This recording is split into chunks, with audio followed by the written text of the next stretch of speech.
that lady.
I'm gonna take you all for a walk up the boulevard here.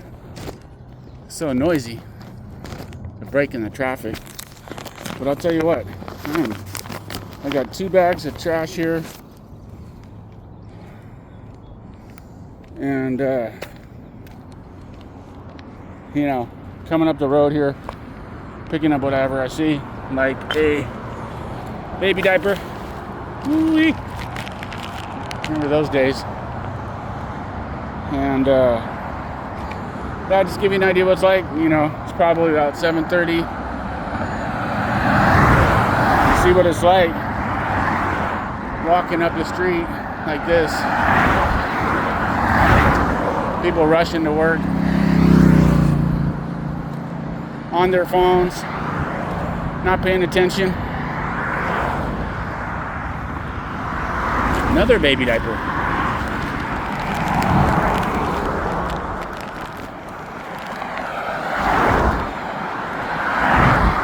You have to stay really aware when you're doing this type of pickup, because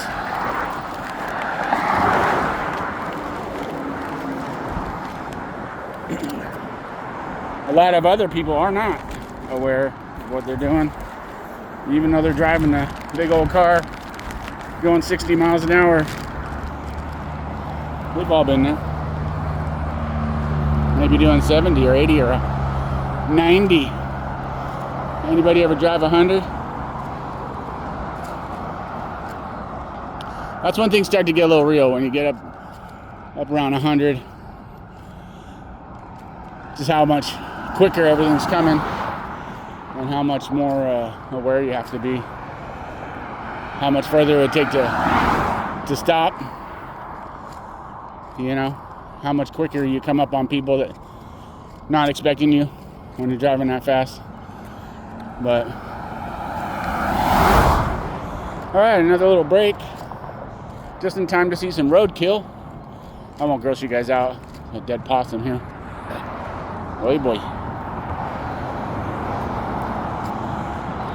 And we've managed to pick up quite a bit. I wonder what that is. Some pills. Some sort of pills.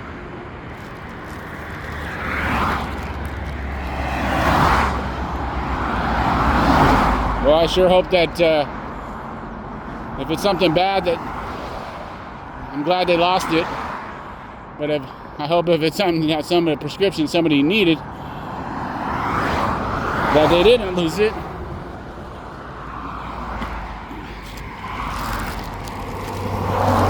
The things that you find out here, it's pretty interesting, to say the least.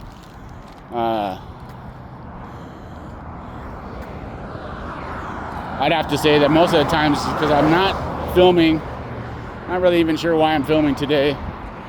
Like I've said before, it slows me down a lot. And I'm really just out here to do the work that I'm doing.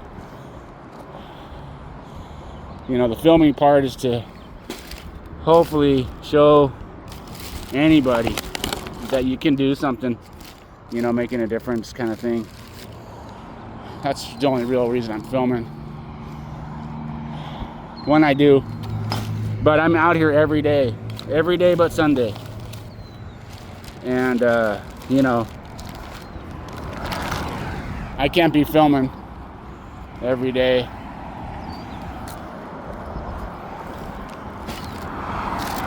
So, but I thought I would today. But yeah, all the interesting things you find. I'd have to say that alcohol related is probably one of the most. Fast food probably is the most. Like this, you know, fast food litter. You know, how much is the receipt on the bag of food like this? Let's see. How much is it? Because this stuff's getting so expensive. It was, oh man, no total. There's a lot of food on here though. And it says thank you for supporting our small business. You know that most people that own fast food little spots, those are small business owners. A lot of times people think, oh, it's just a big McDonald's corporation or whatever. No, a lot of them are just small businesses, you know, small business owners who make, after all said and done, their annual profits might only be, you know, 70, 80, 90,000. I mean, don't get me wrong, there are ones that do a lot better where the owner's making, you know, making $250,000 or something, you know, and I'm sure up from there too, but yeah, I was reading this whole thing about it and I was surprised. But after all the costs, especially now with the minimum wage being so high and all the other things that a small business has to do when they have employees, especially in California, they're lucky to survive. You know, and it's not their fault that their litter, the stuff, the paper and product, the packaging and stuff that comes from their spot, like the Jack in the Box up the street here. Of course, that's what I find, tons of Jack in the Box litter. It's the people who litter, you know. I mean, I can understand after eating a whole bag of fast food how you could be angry. Because that stuff will never make you feel good. You know, it's just poison. And so, same with alcohol, you know. Why is there so much alcohol litter? Well, people are under the influence. And so they stop not caring. They start to not care. And they're just like, yeah, screw it. I don't care. And so they litter without even thinking about it. You know? And who we got here? In and out. Oh no, submarine sandwich. I don't know where that came from. That's cool. The ants are liking it. See all those ants? There's a lot of ants. Ugh. They'll be crawling up my arm here in a minute. They don't bother me.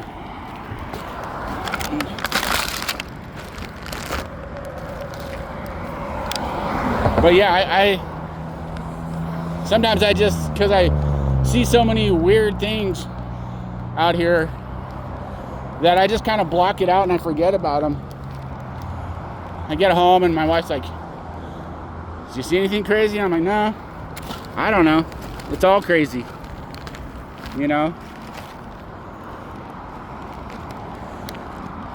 I think too, just the things that people discard, we all do it. And at one point you bought that item and you drug it home and you were so excited to have it. You spent money on it, you know, it was something you wanted or needed, and you brought it home and it was like important. It's totally important to you. And then it just kind of, you know, loses its It's charmed. Right here we have a storm drain, right? So these are things that I really try to never pass without clearing. Because, of course, as we know, all this storm water goes into drains and eventually makes its way out to the ocean. If that water's polluted, then that's just more polluted water in the ocean, which is really sad, you know. And I know it's a huge problem, and everyone's like, well, that one little straw or that one little plastic baggie isn't gonna make a difference.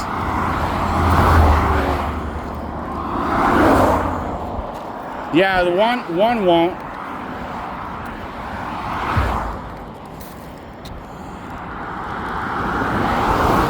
But how many would it be if we all picked them up? How many would it be? See, this is right now, like putting down my bags. I would never do that normally. You know, I'd just be like a machine just going. But now I gotta put my bag down because I got my phone in my hand. It's very frustrating.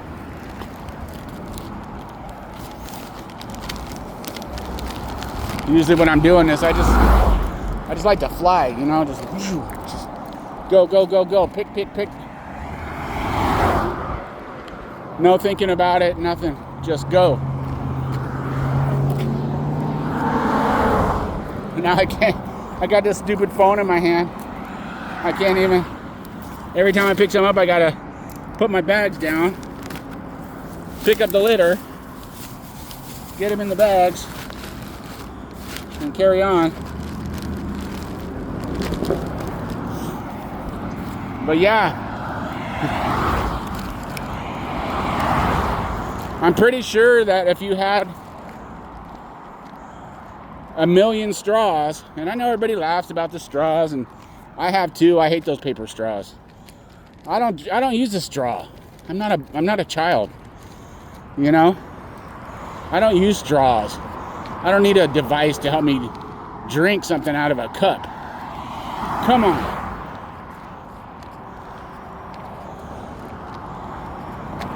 I remember when I first started going over to Europe.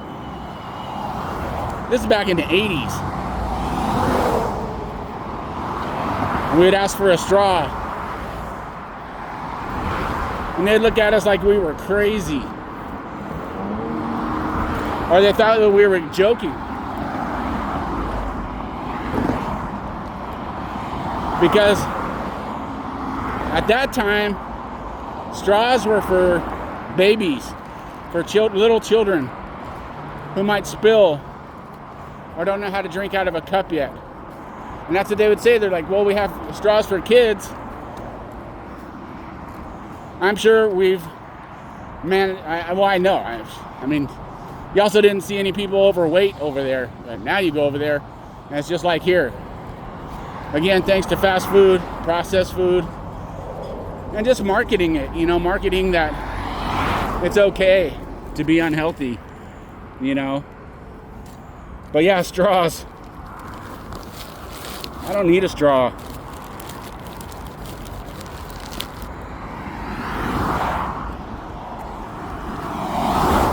But if there was 1,000,000 straws in the ocean,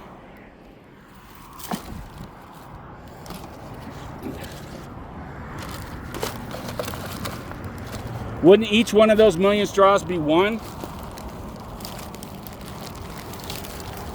I mean, how could you get to 1,000,000 if you didn't start with one, or two, or three?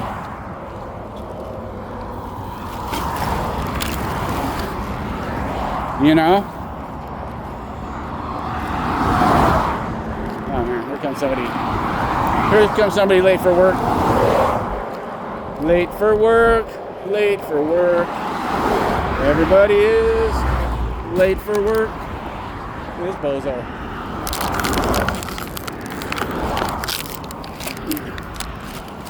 People drifting. Always drifting into the bike lanes. I know you're supposed to walk with traffic or ride your bike with traffic, but man, I wouldn't want all this coming up behind me. So I walk towards it so I can watch it coming towards me. Now if somebody's really drifting, which I've seen, and I've had to jump up on the, it's not a sidewalk, but on the dirt here. Some places there's not much place to jump up on. But I've had to do it just because I saw someone, 100 yards out, just driving down right inside the bike lane, coming right at you. And so yeah, if I had my back to them, I guess they would eventually see me and swerve out of the way. But anyway, yeah, all the package stuff, it's like a package and a package and a package. For what? For convenience. Because we have to, and it's all got to be sanitary. It's all got to be, germ free. And it's probably why we're all so sick. Like I always tell people, they say you're never sick. And that's true. It's very, very, very rare for me to get sick at all. Not a cold, no allergies. Definitely not the flu or any of this other bullshit that they're always trying to tell you need a shot for. I've never had any shot. And I'm never sick. And I also spent a lot of my youth drinking and smoking and doing drugs. And not taking care of myself. And I would always be sick. Bronchitis, and always had the flu, and indoors, out late all the time, partying all the time. Not anymore. Some of my trusty dusty dumpsters here I like to use. And just that little walk up Alessandro, and there you have 2 full bags of litter. And really, that was without trying. That was not really trying, because like I said, when I'm filming, when I'm doing these videos, I'm running at about 75% of what I normally do, because, well, I'm trying to do one other thing instead of just doing my job. But I think it's worth it. I think it's worth people. I'm just gonna keep doing it and show people that, like, this is not hard. You definitely don't have to be that smart to do it, which works out for me. I might be smart in a lot of ways, but not that college educated kind of smart,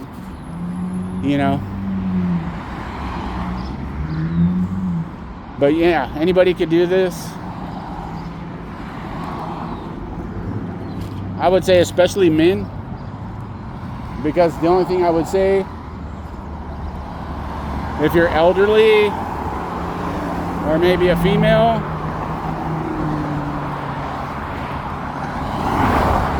walking out in the streets in California, it's California, man. There's a lot of people here. A lot of people are up to no good. There are a lot of dodgy characters, a lot of shady folks, up to no good, up to hurting people. And that's another thing I've definitely ran into, is my share of questionable characters.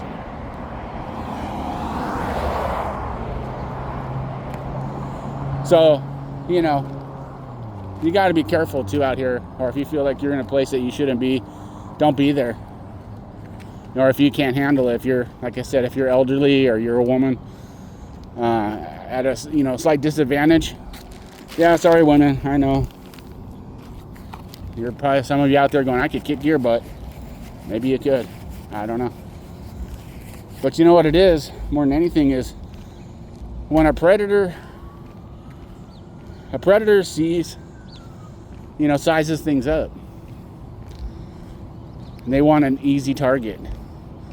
And so right away, just being a woman, that predator is going to assume, they might be wrong, that it's going to be easier to mess with you than it is to mess with a man.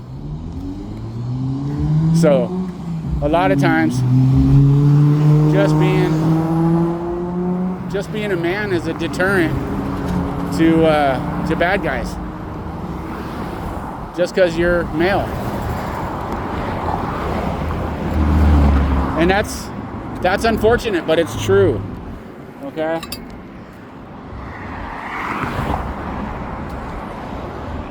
What is true is what's important. Not the way it makes you feel, not your opinion, not that that's not right or whatever. It's the truth. The truth is the truth. That's all it is. It's what it is. It's all it's ever going to be. It's the truth.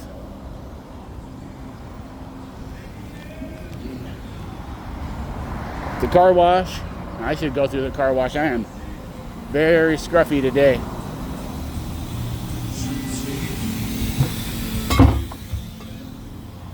Hope my wife will let me in the house. I'm running a little late today. I had a little extra to do. And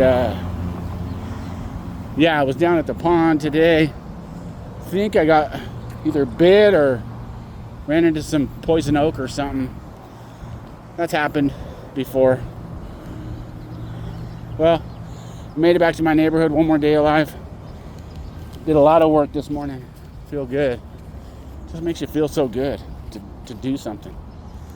You know, something that you didn't have to, you didn't get paid to. You just did it. You know? You didn't have any partners or a group of people to work with or nothing. You just did it yourself. You know what I'm saying? So let me get my gloves out so I can get this phone turned off. It's been good. Good little chat with you guys today. Get to see a little bit what I do. And every day but Sunday, a day of rest.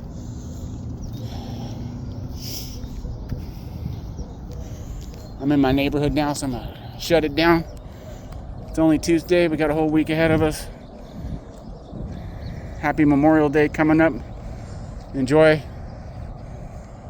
with your family and your friends. All right, y'all. God bless you. God bless America. Bye-bye.